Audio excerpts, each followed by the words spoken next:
परिवहन विभाग आने वाले दिनों में एक नई व्यवस्था शुरू करने जा रहा है। टोल प्लाजा से गुजरने वाले सभी वाहनों की दस्तावेजों की जांच सॉफ्टवेयर के जरिए की जाएगी। यदि किसी भी दस्तावेज में कमी मिली तो मोबाइल पर मैसेज के जरिए ऑनलाइन चालान आएगा। इसके लिए विभाग ने आमजन को जागरूक करना भी शुरू कर दिया है। रिपोर्ट देखिए।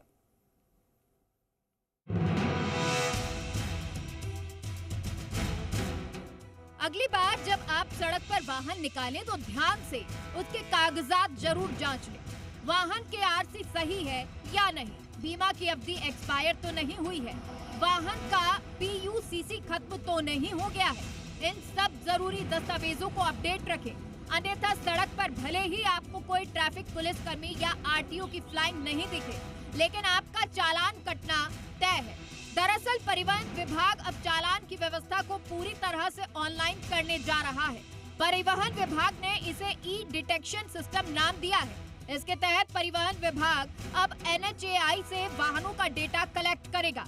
ऐसे में जो वाहन राज्य के NHAI के किसी भी टोल प्लाजा से गुजरेंगे तो उसका डेटा परिवहन विभाग को मिल जाएगा।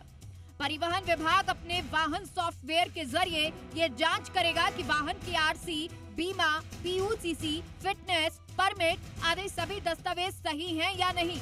यदि वाहन का कोई दस्तावेज नहीं मिला तो तुरंत ही उस वाहन का उस अपराध के लिए ऑनलाइन चालान कट जाएगा। इस चालान का मैसेज वाहन मालिक के मोबाइल पर पहुंचेगा।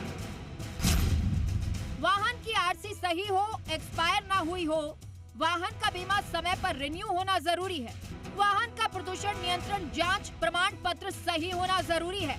इसके लिए परिवहन विभाग जागरूकता के संदेश भी भेज रहा है। जल्द ही वाहनों के ऑनलाइन चालान होंगे, इसलिए डेटा अपडेट रखें। इन सभी वाहनों की RC, बीमा और प्रदूषण सही होना जरूरी है।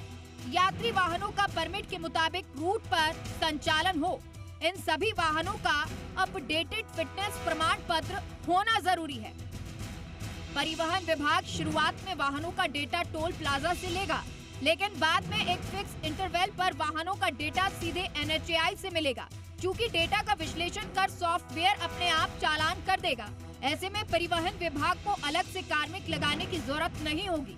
वाहन के ओवरलोड दिखने या अन्य नियम उल्लंघन होने की स्थिति में ही परिवहन उड़न दस्ते वाहन को रोककर चालान करेंगे।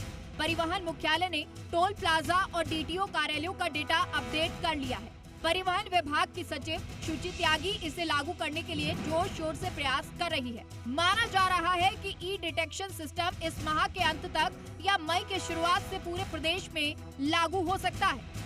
काशीराम चौधरी, जी मीडिया, जयपुर।